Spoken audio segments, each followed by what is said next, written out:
സമസ്ത കേരള ജമിയത്തുൽ ഉലമയുടെ ഒരു പ്രമേയം, ഞാൻ ഒറ്റക്കൊന്നല്ല, എല്ലാവരും 40ഓളം വരുന്ന ഉലമാക്കൾ ചേർന്ന മുസാവറയുടെ ഒരു പ്രമേയം, അന്യ സ്ത്രീകളും പുരുഷന്മാരും ഇടകലരുന്ന ഒരു പദ്ധതിയും പാടുള്ളതല്ല എന്ന് മാത്രമാണ് ഞങ്ങൾ പറഞ്ഞത്. എന്നാൽ അതിന് ഇപ്പോൾ നടക്കുന്ന ഏതോ ഒരു വ്യായാമത്തിൻ്റെ പേരിലാണ് ഈ പറഞ്ഞതെന്ന് അർത്ഥം വെക്കുകയും എന്നിട്ട്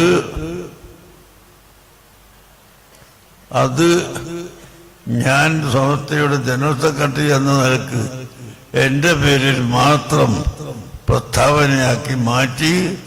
എന്നിട്ട് അതിന് അധികാരം പറയുന്നത് കുറേ ഡോക്ടർമാർ, കുറേ വക്കീൽമാരും ജഡ്ജിമാരും അതുപോലെ അന്യമതത്തിൽപ്പെട്ട ചില ആളുകൾ ഇന്നും പറഞ്ഞതായി കേട്ട്. നമുക്ക് പറയാനുള്ളത് ഇസ്ലാമിന്റെ നിയമം എന്താണ് വേണ്ടത് എന്ന് അത് ആലിമ്യങ്ങൾ പറയും. അതിന് ആലിമ്യങ്ങൾക്ക് വിട്ടുകൊടുക്കണം. മറ്റുള്ള മതക്കാർ അതിൽ കടന്നുകൂടി വന്നിട്ട് ഇസ്ലാമിന്റെ വിധി അത് ഇവിടെ നടപ്പാവൂല എന്ന് പറഞ്ഞാൽ ഇന്നൊരാളെ പ്രസ്താവന കേട്ടു.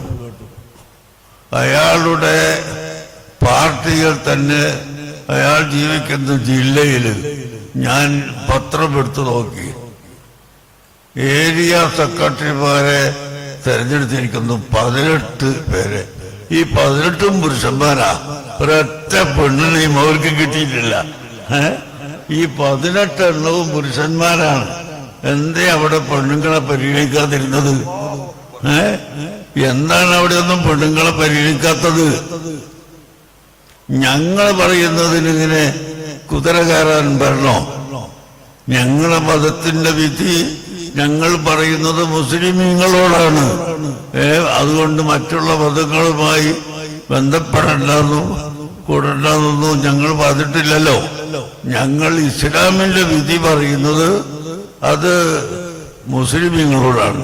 നിസ്കാരത്തിൽ സ്ത്രീകൾ അവരുടെ ശരീരം മുഴുവൻ മറക്കണം എന്നൊരു വിധി ഞങ്ങൾ പറഞ്ഞാൽ അതിന് മറ്റൊരു മതക്കാരെ വന്നിട്ട അതെന്തിനാ മുഴുവൻ മറക്കണമെന്ന് പറയുന്നത് എന്ന് ചോദിച്ചാൽ ആ ചോദ്യത്തിന് വല്ല അർത്ഥമുണ്ടോ?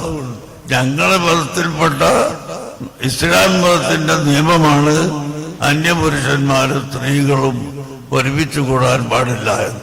അത് ലോകമൊട്ടാകെ അംഗീകരിച്ചതല്ലേ. ബസ്സിൽ നിങ്ങൾ കണ്ടില്ലേ, സ്ത്രീകൾക്ക് പ്രത്യേക സീറ്റ്, പുരുഷന്മാർ നിൽക്കുകയാണെങ്കിൽ പോലും അവിടെ ഇരിക്കാൻ സമ്മതിക്കില്ല. കക്കൂത്തിൽ പോകുന്നിടത്ത് അവിടെ ലേഡീസ് അല്ല, അതിന് പ്രത്യേക സീറ്റ്. അങ്ങനെ എപ്പോഴ നോക്കിയാലും ലേഡീസിന് പ്രത്യേക സീറ്റ് ലോകമൊട്ടാകെ എഴുതി വെച്ചിട്ടുണ്ട്. എല്ലാ സ്ഥലത്തും അംഗീകരിച്ച് വരുന്നുണ്ട്. എന്താണത്? അങ്ങനെ ബസ്സിലും കക്കൂസ് പോകുന്നിടത്തും കുളിക്കുന്നിടത്തും നടക്കുന്നിടത്തും എല്ലാ സ്ഥലത്തും അത് ലേഡീസിന് പ്രത്യേകം, അല്ലാത്തവർക്ക് വേറെ പ്രത്യേകത. ഇങ്ങനെ എഴുതി വെച്ച് ലോകമൊട്ടാകെ നടന്നു വരുന്നതല്ലേ. അത് സ്ത്രീകളെ അടിച്ചമർത്താൻ വേണ്ടിയല്ല, അവരെ തരം താഴ്ത്താൻ വേണ്ടിയല്ല. ഇസ്ലാമിന്റെ മുമ്പ് സ്ത്രീകൾക്കില്ലാത്ത ഒരുപാട് നേട്ടങ്ങൾ ഇസ്ലാം അനുവദിച്ചു കൊടുത്തിട്ടുണ്ട്. ഇസ്ലാമിന്റെ മുമ്പ് സ്ത്രീകൾക്ക് സ്വത്ത് അവകാശം ഉണ്ടായിരുന്നില്ല. ഇസ്ലാം സ്ത്രീകൾക്ക് സ്വത്ത് അവകാശം കൊടുത്തില്ലേ?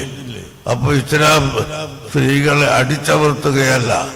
അതേ സമയത്ത് സ്വർണത്തിന്റെ മാല അലമാറിയിൽ വെച്ച് പൂട്ടി അതിൻ്റെ ഉള്ളിലൊരു പെട്ടി, അത് പെട്ടിയുടെ ഉള്ളിലൊരു പൊതി, ആ പൊതിയുടെ ഉള്ളിൽ വെച്ച് സൂക്ഷിച്ച സ്വർണത്തിന്റെ മാല വിൽക്കുന്ന കച്ചവടക്കാരൻ ഇങ്ങനെയെല്ലാം ഭദ്രമായി സൂക്ഷിച്ചിട്ട് ഇങ്ങോട്ടിറങ്ങിയപ്പോൾ അടുത്ത് ഒരു കച്ചവടക്കാരുണ്ട്. ഈ കരിങ്കല്ലിന്റെ അമ്മി, ഉരല് ഇതെല്ലാം വിൽക്കുന്ന ഒരു ആ അമ്മിയൊക്കെ ഇവിടെ ഇങ്ങനെ റോട്ട് മലിട്ടിട്ടുണ്ട്. അപ്പൊ ഇയാൾ ചോദിക്കാം, ഈ സ്വർണ്ണ കച്ചവടക്കാരൻ എന്തൊരു വെടിയാണ് ഇത് കണ്ടില്ലേ, ഇവിടെ അമ്മ ഇവിടെ എല്ലാവരും നടന്നു പോകുന്നു ഇവക്കൂടെ ചവിട്ടി പോകുന്നു. എന്നാൽ അതുപോലെ ഈ സ്വർണത്തിന്റെ മാലയും വെളിച്ചത്ത് വെച്ചൂടെ എന്ന് ചോദിച്ചാൽ അവന് ബുദ്ധി ശരിയില്ലാതെ അതിന് പറയാൻ പറ്റുള്ളൂ. കാരണം ഈ മാല ഇങ്ങനെ പുറത്തു വെച്ചാൽ എല്ലാവരും തൊട്ട് നോക്കി അവസാനം വാങ്ങാൻ വരുന്ന ആളുകൾക്ക് ഉപയോഗിക്കാൻ പറ്റാതെയായി പോകും. അല്ലെങ്കിൽ ആരെങ്കിലും കട്ടുകൊണ്ടുപോകും. കരിങ്കല്ലിന്റെ അമ്മയാണെങ്കിൽ കട്ടുകൊണ്ടുപോകും, അല്ലെങ്കിൽ ചവിട്ടിയാൽ കേട് വരുമോ? ഒന്നുമില്ല.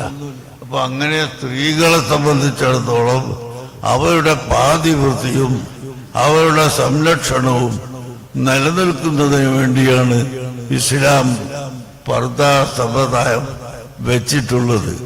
അതിന് ഒരാളും എതിർത്തിട്ട് കാര്യമില്ല. ഉലമാ പറയേണ്ടത് ഉലമാ പറയുക തന്നെ ചെയ്യും.